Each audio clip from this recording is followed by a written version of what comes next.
હે guys, hello and welcome to our YouTube channel Ronak Purani coaching. તો આજે આપણે જોઈશું એકદમ ફ્રેશ ટોપિક.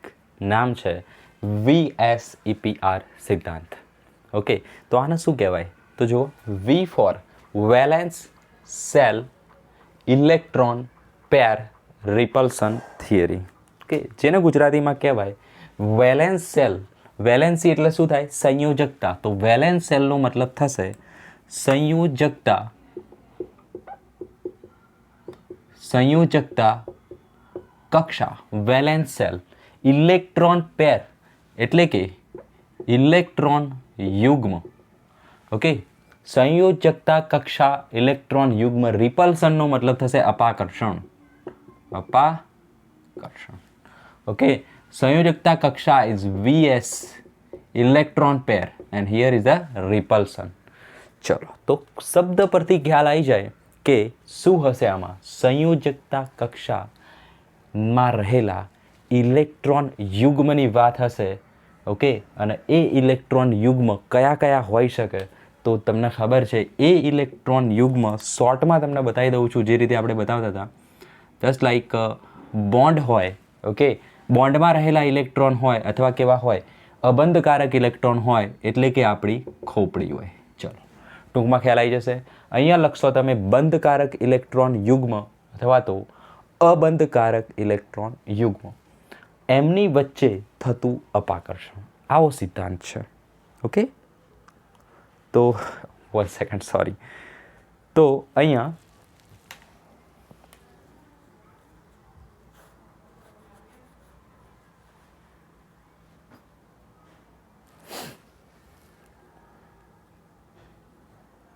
શું ધ્યાન રાખીશું આપણે?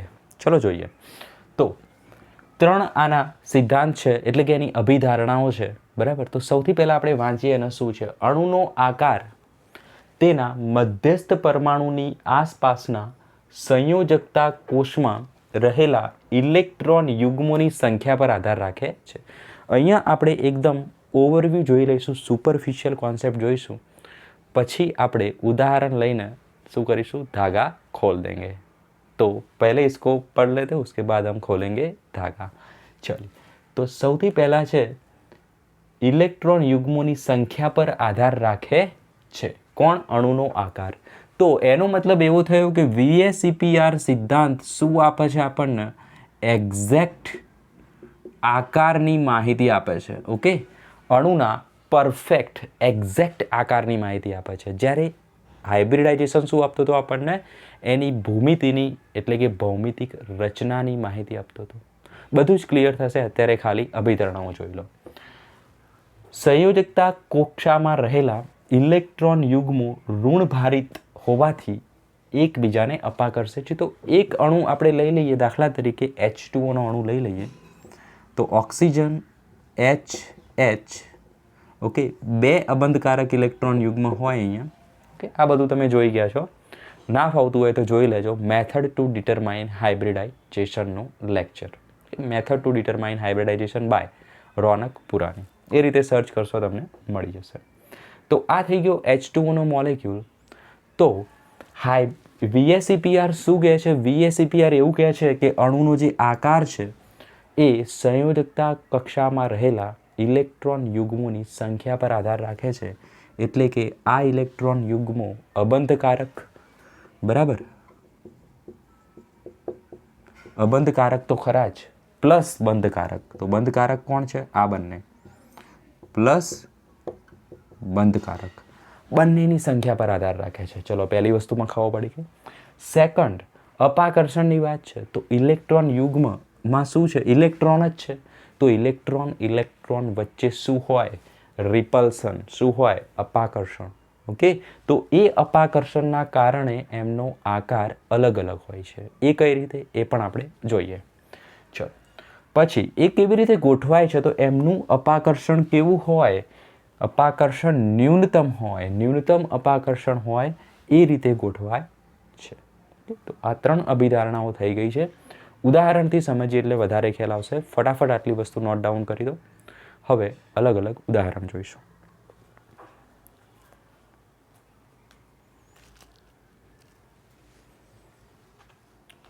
ચલો તો થઈ ગયું. VSEPR સિદ્ધાંત શાની માહિતી આપે છે? અણુના પરફેક્ટ આકારની માહિતી આપે છે, એટલે કે શેપની માહિતી આપે છે. જ્યારે હાઇબ્રિડાઇઝેશન શાની માહિતી આપતો તો આપણને? ભૌમિતિક આકાર એટલે કે ભૂમિતિની માહિતી આપતો હતો. બરાબર.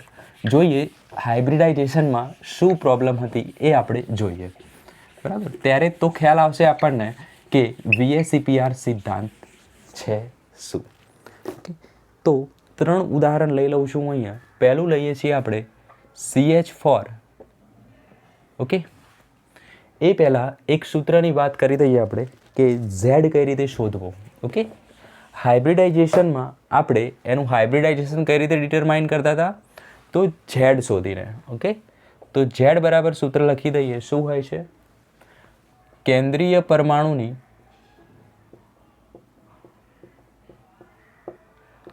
પરમાણુના સંયોજકતા ઇલેક્ટ્રોનની સંખ્યા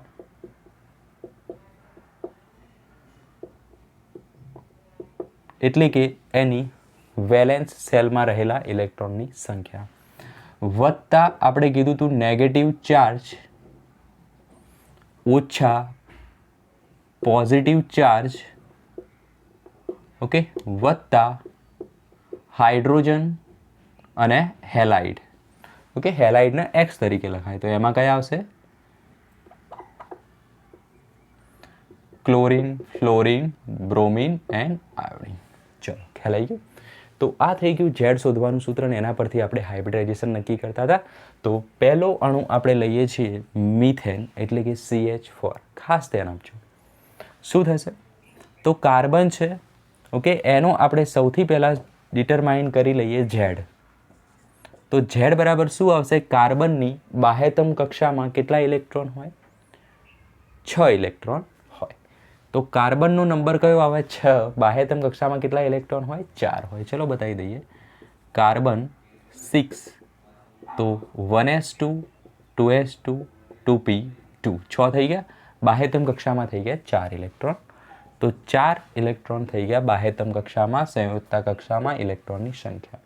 પોઝિટિવ ચાર્જ નથી, નેગેટિવ ચાર્જ નથી. 4 હાઇડ્રોજન છે તો 4 આવશે એટલે કે 8.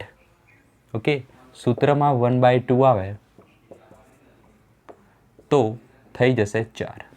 તો Z બરાબર 4 આવ્યો. એનો મતલબ એવો થયો કે CH4માં કયું સંકરણ છે? sp3 સંકરણ છે. ચલો આટલી વસ્તુ આપણને ખબર પડી ગઈ. બીજી વસ્તુ જોઈએ તો એમાં કેટલા અબંધકારક ઇલેક્ટ્રોન યુગ્મ છે એ કઈ રીતે શોધીશું? તો જો એક સરસ મજાની ટ્રીક બતાવી દઈએ. અબંધકારક ઇલેક્ટ્રોન યુગ્મ શોધવાની રીત. તો અબંધકારકના આપણે લખીશું લોન પેર. બરાબર. LP. ખાસ યાદ રાખજો. અબંધકારક ઇલેક્ટ્રોન યુગ્મને કહીશું આપણે lone pair of electron LP. અને બંધકારક ઇલેક્ટ્રોન યુગ્મને કહીશું આપણે બોન્ડ પેર એટલે કે BP. ઓકે. Lone pair. ચલો તો લોન પેર ઓફ ઇલેક્ટ્રોન અહીંયા કેટલા છે એટલે કે ખોપડી કેટલી છે તો એ ડિટરમાઇન કરવું હોય તો Z લખવાનો. સૂત્ર લખી દેજો આ વસ્તુ ખાસ. Z માઇનસ છેડાના પરમાણુ માઇનસ છેડાના પરમાણુની સંખ્યા. ઓકે. અથવા શું કહેવાય એને? Sigma bond. અથવા સિગ્મા બોન્ડની સંખ્યા. ઓકે. પણ આપણે શું જોઈશું? છેડાના પરમાણુ જ જોઈશું. ચલો તો લોન પેર એટલે કે ખોપડી કઈ રીતે ખબર પડે આપણને? Z માઇનસ છેડાના પરમાણુની સંખ્યા. તો CH4નો આપણે આ રીતે બતાવી શકીએ. આ આપણે જોઈ ગયા છીએ. તો carbon, hydrogen, hydrogen. Okay. CH4 થઈ ગયો. અને CH4માં બોન્ડ એંગલ કેટલો હોય છે? તો CH4માં બોન્ડ એંગલ હોય છે 109.5 ડિગ્રી. હાઇબ્રિડાઇઝેશન આપણને આવી માહિતી આપતો હતો. ઓકે. ચલો તો અહીંયા કેટલા લોન પેર છે? CH4માં લોન પેર કેટલા છે? LP બરાબર કેટલા છે? તો Z કેટલા આવ્યા? 4 માઇનસ છેડાના પરમાણુ કેટલા છે? 1 2 3 ને 4. એનો મતલબ થયો CH4માં કોઈ જ લોન પેર નથી. ઓકે, કોઈ જ લોન પેર નથી, એટલે કે કોઈ જ અબંધકારક ઇલેક્ટ્રોન યુગ્મ નથી. Very good. ચલો, તો એક આપણે જોયું. બીજું જોઈએ આપણે NH3નું ઉદાહરણ. ડાયરેક્ટ લખીશું આપણે નાઇટ્રોજનની અંદર કેટલા હોય સંયોજકતા ઇલેક્ટ્રોન. નાઇટ્રોજનનો નંબર 7 છે એટલે કેટલા હશે 5, વત્તા હાઇડ્રોજન 3 છે એટલે જવાબ આવશે 8. 1/2 કરવાનું આપણે ભૂલી જઈએ છીએ, તમારે ભૂલવાનું નથી. 4. તો Z ઇઝ ઇક્વલ ટુ 4 આયા, એનો મતલબ થયો આમાં પણ કયું સંકરણ છે sp3. ચલો, આમાં પણ કયું હતું sp3. ઓકે, હવે આપણે જોઈએ અણુનો આકાર. તો અણુનો આકાર બનાવી દઈએ NH3માં આ રીતે હશે.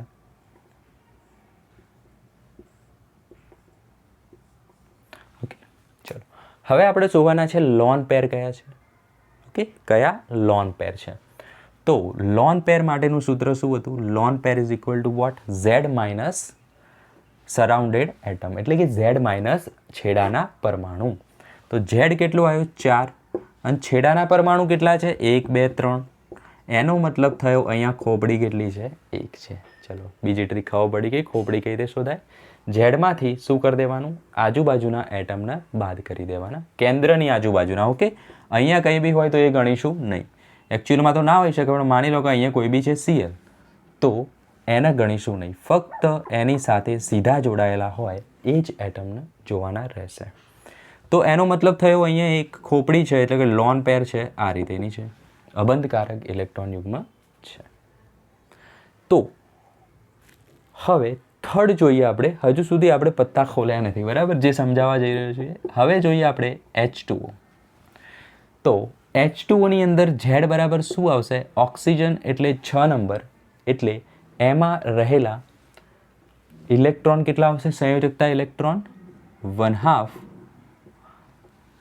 ઓક્સિજનનો નંબર 8 છે એટલે ઇલેક્ટ્રોન આવશે 6 અને વત્તા 2, એટલે કે 8 ભાગ્યા 2 એટલે કે 4.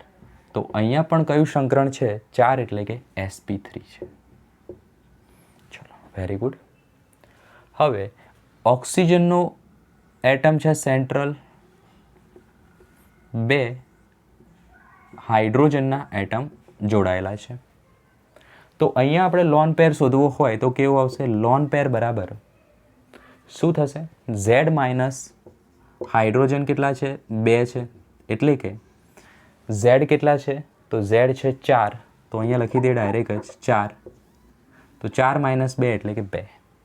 ઓકે, તો લોન પેર થઈ ગયા 2, એટલે કે ખોપડી 2 હશે અહીંયા. હવે ખાસ ધ્યાન આપો, પત્તું ખોલું છું. તો હાઇબ્રિડાઇઝેશને આપણને શું કીધું હતું? જો sp3 સંકરણ હોય તો અણુની ભૌમિતિક આકાર કેવો હોય? સમચતુષ્ફલકીય હોય. Very good. તો 3/3નો આકાર કેવો હશે? સમચતુષ્ફલકીય હશે. આવી વાત કોને કરી હતી? હાઇબ્રિડાઇઝેશને કરી હતી. એ વખતે એને એવું નહોતું કીધું ભૂમિતિ અને આકાર અલગ છે, એને તો બંને એ સિદ્ધાંતે બંનેને એક જ કહી દીધું હતું, બરાબર? ભૌમિતિક આકાર અને આકાર બંનેને એક જ કહી દીધું હતું. પણ VSEPR સિદ્ધાંત કઈ રીતે આવ્યો? તો જ્યારે આ અણુના એંગલ માપવામાં આવ્યા 3/3, જે sp3 હાઇબ્રિડાઇઝેશન બતાવે છે. ઓકે, તો આના જ્યારે એંગલ માપવામાં આવ્યા તો આ આવે છે 109.5 ડિગ્રી. NH3નો એંગલ આવે છે 107 ડિગ્રી અને આનો એંગલ આવે છે 105 ડિગ્રી. જાદુ થઈ ગયું આ તો, બરાબર. શું થયું ભાઈ? 3/3 sp3 છે, 3/3ની ભૂમિતિ સમચતુષ્ફલકીય છે, તો એંગલ અલગ ના આવવો જોઈએ, બરાબર? જો આ સમચતુષ્ફલકીય હોય તો એંગલ પણ 109.5 ડિગ્રી જ આવવો જોઈતો હતો, પરંતુ એ વસ્તુ થઈ નહીં. એટલા માટે આપણે VSEPR સિદ્ધાંત આવ્યો અને એને કીધું કે ભૂમિતિ એ એનો પરફેક્ટ આકાર નથી. ઓકે, પરફેક્ટ આકાર કંઈક અલગ જ છે. કેમ? તો એંગલ અલગ છે. એંગલ અલગ છે મતલબ જો અહીંયા એંગલ કેવો હશે? મોટો હશે, પછી સાંકડો થયો, પછી કેવો થાય છે?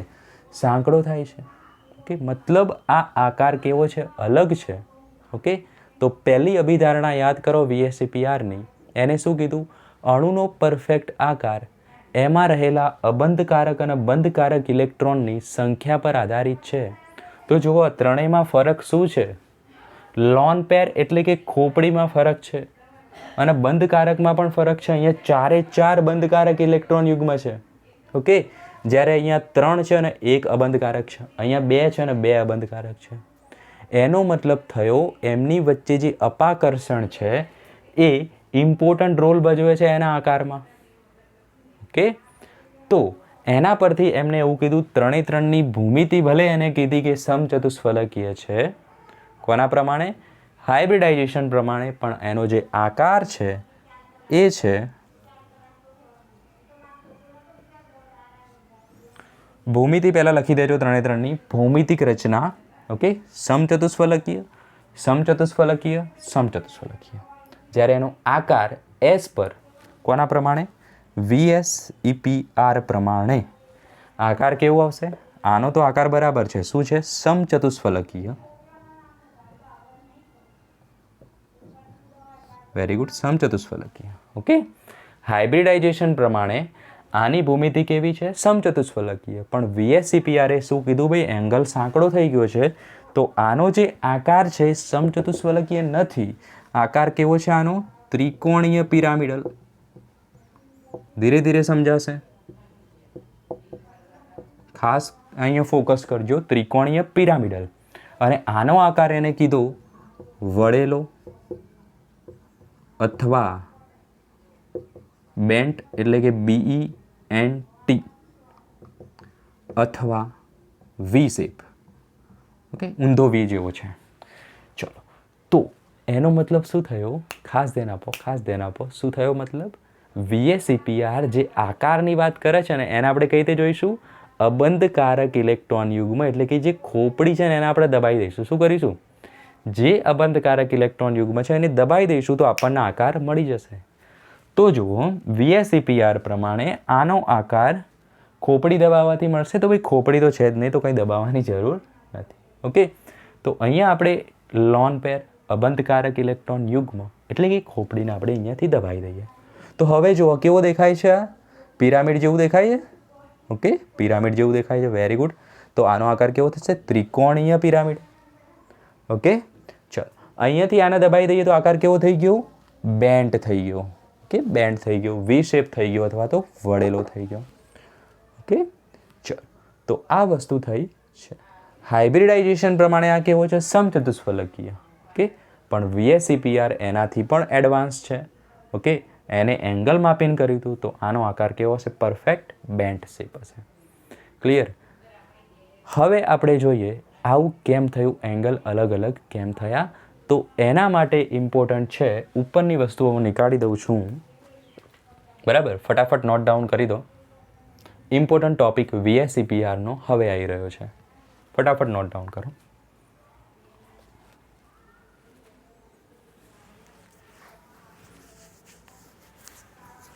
જોઈ લઈએ, બધું દેખાય જ છે. ઓકે, ચલો.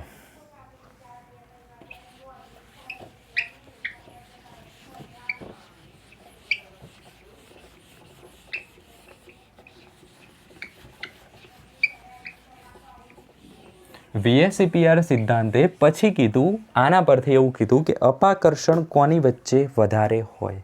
ઓકે, તો અપાકર્ષણ આપણે બતાવી દઈએ કોની વચ્ચે વધારે હશે. તો અબંધકારક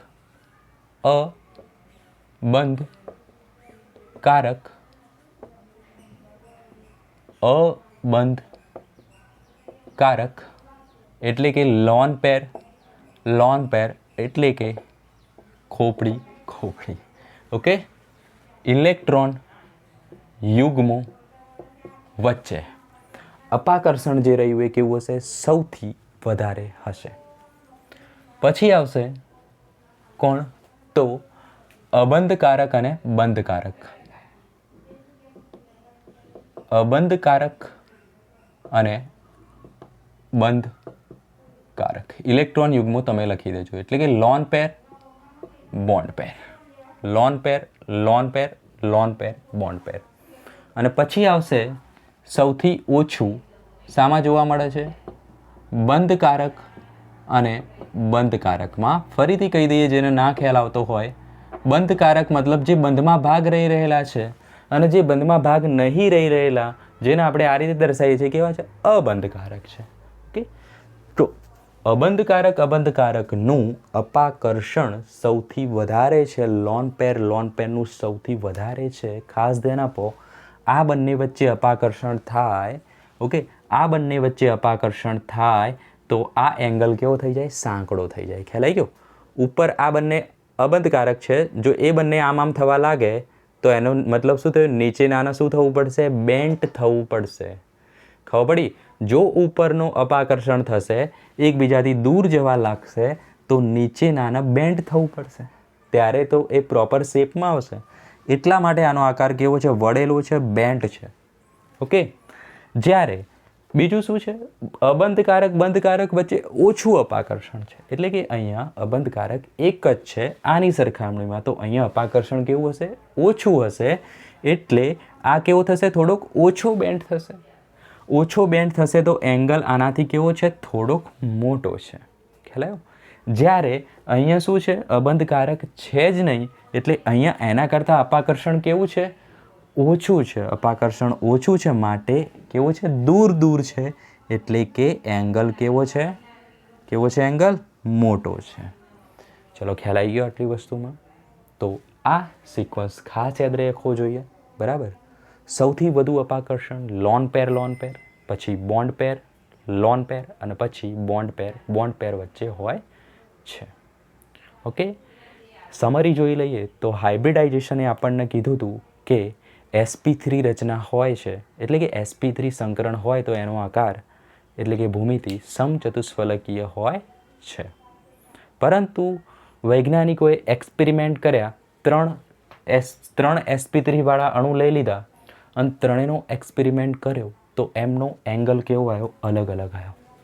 એનો મતલબ એવો થયો કે હાઇબ્રિડાઇઝેશનમાં કંઈક પ્રોબ્લેમ છે અથવા તો કંઈક વસ્તુ સમજાવતો નથી.